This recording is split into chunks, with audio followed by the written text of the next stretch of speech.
So we headed out really early, went down to Texas, picked up Lobo, had a really nasty puppy mill, so I almost consider him a rescue more than anything. And we started heading back to Missouri.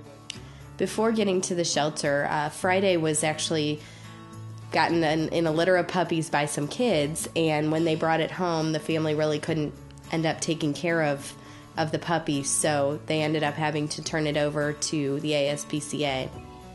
And we ended up finding him the day he came in. He had to actually wait 3 days before he could really be adopted, which were the 3 days that I spent sitting with him to make sure nobody else got him. And Trixie, in kind of a different situation, she was found locked in an abandoned car. She was actually from, I want to say Petco. I had 2 rats already. I had Gina and Loki, because I got Gina, and rats are very social, and so I had to get another rat to be with her. I went into Petco to get more food, and I saw that they got a new litter of rats in, and Petco sells their rats for food. And I saw her, and she just gave me this look. Like, I shouldn't have even gone over to the rats, but she was just staring at me, so I asked to see her, and then I shouldn't have done that either, because I was heartbroken thinking, this is one of the sweetest rats I've ever met, and most rats are really nervous around people they don't know, and especially new rats, baby ones that aren't really comfortable with people yet. She was so comfortable. She just wanted to curl up in my arms, and I was about ready to cry thinking, she was probably going to be sold for snake food. So I bought her because I was like, I can't see her being sold as snake food.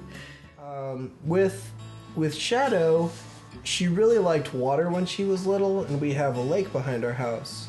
And she, we took her down there when she was little, and we kind of let her get used to the water and things like that. She always took the water really well.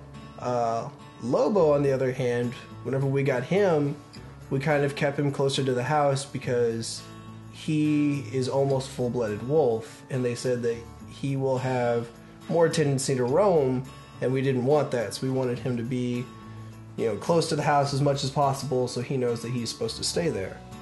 So whenever we did finally allow him down to the dock at the lake, he was looking at the water, and he had never seen it before, so he didn't really know what it was, and he just thought it was a solid surface and kind of stepped off the dock into there.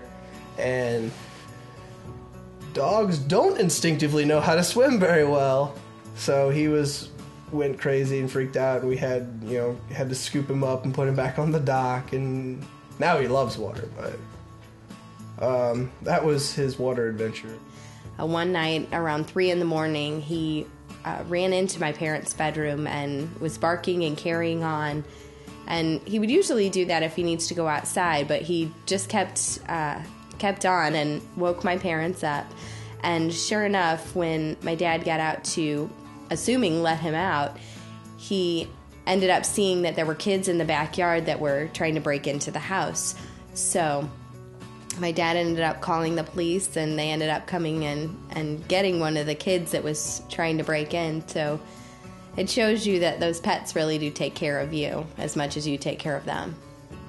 One of the things I love best about Flower is she's so affectionate. And rats, every single one of my rats, you could just look at them, and if, you catch their gaze and they're looking up at you, you can see so much intelligence in those eyes. And Flower, and especially I had another rat, Loki, who were extremely fond of us. They would just look at us, and you could see in their eyes how much that they love us, and they appreciate us, and they have such intelligence that I think they do understand, how much we care for them. And it's something that I haven't even experienced with cats or dogs. It's just this different level of, they really kind of understand. And they do their best to show how much they love us back. We do plan to breed them next year, because obviously I can't have one in my apartment on campus. But we're waiting until I actually have a place that I can have the puppy grow up with me, because taking it, I can't have it grow up on the farm and then move it to the city and then grow up in the apartments. It's the only reason I don't have my wolves here now. So that's the plan. They're there whether I'm happy, sad, mad, and they kind of really realize how I'm feeling and can tailor how they're feeling to that. If I'm sad, he's just going to sit next to me and be that comfort I need. Whereas if I'm excited and silly, he's going to be crazy and silly and running around everywhere too. So they really do kind of mold into your life and fill that void if you have one. I think that's why she, like Flower gives us so many kisses and licks us all over, and she just gets so happy when we come over to the cage, and she really does bring me a lot of happiness. I really think if it wasn't for my allergies that I developed, I would love to have rats just for the rest of my life. They're definitely a lot of fun, and they're big lover dogs, and as long as you don't give in to the stereotype of them being automatically mean and evil dogs, then you're gonna be fine. I'm gonna have wolves for the rest of my life, no doubt about it.